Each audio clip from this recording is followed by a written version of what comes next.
күндө элетте элибиздин 65% жашайт. Андыктан алардын баары айыл чарба тармагында эмгектенишет.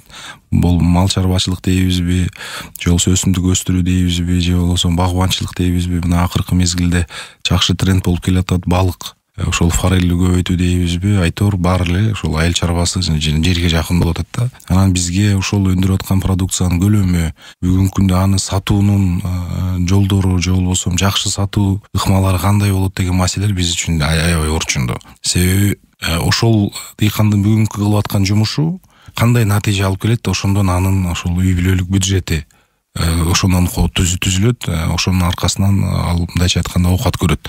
Андыктан бул маселенин үстүнөн чынында мамлекет башчыбыз дагы жакшы сигналдарды берген, жакшы программаларды тапшырма берген, өкмөт дагы мына айыл чарба министрлиги да бул тармакта көптөгөн реформаларды баштады. Ал реформалардын анча-мынча жыйынтыктарын көрүп атабыз. Эми бир күндө болуп кетпейт, бирок ал реформалардын да жыйынтыгы сөзсүз болот. Бүгүнкү күндө чынында кандайдыр бир көлөмдө, кандайдыр бир ошол өсүмдүктөрдү же болбосо ошо культура дейбизби, кыскасы бир урожай алып атабыз.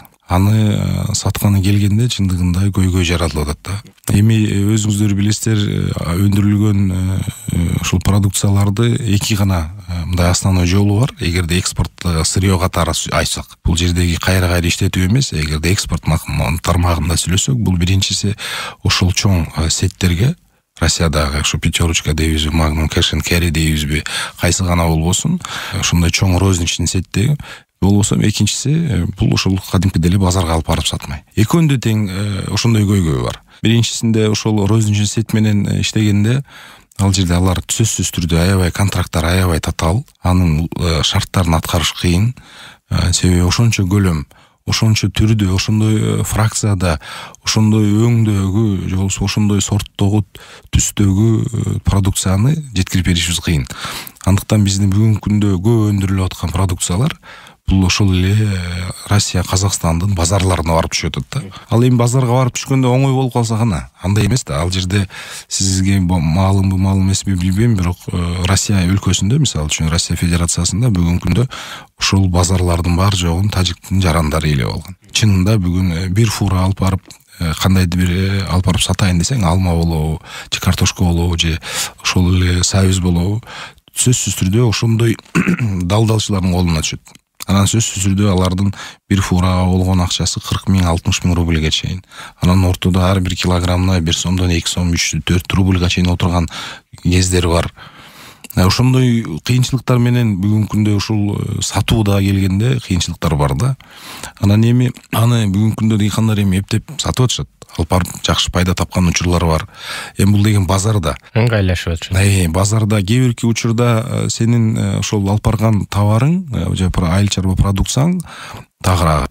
Базарга барганда, эгерде базарда 10 фура болуп калса, мисалы үчүн ошол Новосибирскти алалычы, Новосибирск базарга барганда 10 фура болуп калса, анда сен жакшы пайда таба албайсың. Эгерде кээ бирки учурда ушундай баягы мындай фортуна болуп калат, барган кезинде базарда фура болбой калат, ар кандай бир маселелер менен тажиктики, өзбектики, казактыкы, же болбосо азербайжандыкы бир кандайдыр бир неме менен жетпей калган учурда болсо, анда биздин дыйкандар жакшы акча менен кайтат. Ушундай факторлор да бар да. Жалпысынан айтканда бүгүнкү күндө биздин сатып аткан продукцияларыбыздын иреттүү бир порядок менен кеткен мындай бир ыкмасы жок. Бүгүнкү күндө базар шартында эле болуп келатат. Мен эмнени айткым келип атат, мындай бир агрохолдинг Кыргызстанда баарын чогултуп, ал тиякта өзүнүн өкүлдөрүн ачып, же өкүлдөрүн мисалы үчүн Новосибирск дейбизби, Москва базарында дейбизби, ошол жерде өкүлчүлүктөрдү ачып, ошол жерде бир мындай бир канал түзүп берсе, ошол каналдар менен сатса, анда сөзсүз түрдө жеңил болмок. Бүгүнкү күндө мен Акылбек Үсөнбекович менен көп бул темада сүйлөшөбүз. Бул киши чынында ошондой багытта иш алып баралы дейт. Ал көрүп турат, чынында ошондой бир себеби жакшы өндүрүм жакшы түшүм алгандан кийин аны жакшы баага сата албасаң, мээнетиң күйүп кетет да. Ошон үчүн ушул тармакта ошол жумуш пока жүрө элек, бирок ушул жакшы ойлор бар. Ойлойм, жакшы азыр бир кадрлар, жакшы программалар жазылса, эгер ушул нукка түшүп калса, эгер чынында ошондой бир агрохолдинг иштеп калса, анда дыйкандар болсо жеңил болмок. Анын үстүнөн эми көп жөн сөз болгон, мен 99 адам болсом керек, ушул теманын тегерегинде айткан. Негизи бул керек. Ушундай бир мамлекет тарабынан биз көп жерде айтып атпайбызбы? Мына түшүм алдык, дыйкандар чырылдап, түшүм алдык, аяка сатабыз, өкмөттөн кандай жардам деген учурлар бар. Ушундай бир ыкмаларды колдонушубуз керек да. Менин түшүнүгүм боюнча бул агрохолдинг биринчиден Кыргызстанда түзүлүп, бүт республика боюнча топтоп, анан логистикалык маселелерин чечип, тияка жеткиргенде, тигил жактан да тосуп алып, рынокты изилдеп, тууралап турган киши керекти. Киши эмес эми компания же ишкана керек дегениңиз, Сөзсүз түрдө бүгүнкү күндө Шабдан мырза, негизи сатуу, же болбосо орусча айтканда продажа деген бул искусство да. Биз компанияда көптөгөн акча коротобуз, балдарыбызды баягы ушул тренинг, семинарларга барып, кандай жолдор менен сатыш керек деген. Анан дыйкандарыбыз бүгүнкү күндө андай көпчүлүгүндө андай тажрыйба жок да сатуу боюнчачы.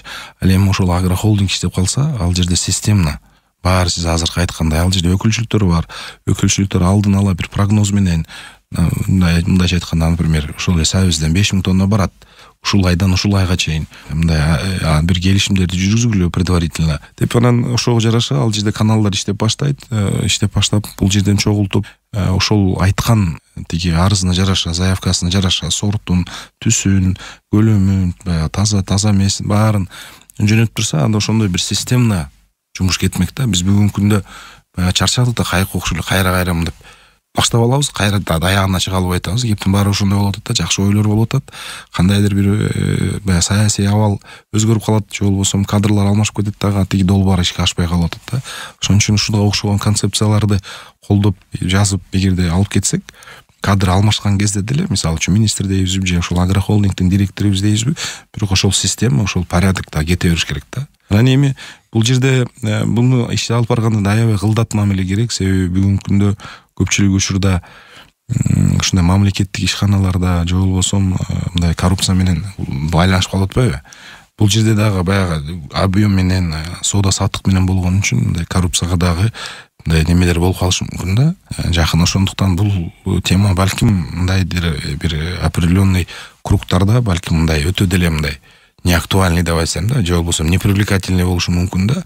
Бирок бизге чынында керек болуп атат, себеби бүгүнкү күндө биз дыйкандарга оңор эмес, колубуздан келишинче сапаттуу үйрөндөрдү, агрономдорду окутуп атабыз, алып келип атабыз. Өзүбүз сыртта жүрөбүз, ушул дождевой орошение дейбизби, тиги жакшы жер семирткич дейбизби, кыскасы дыйкандарга керектүүнүн баарын алып келип атабыз колубуздан келишинче.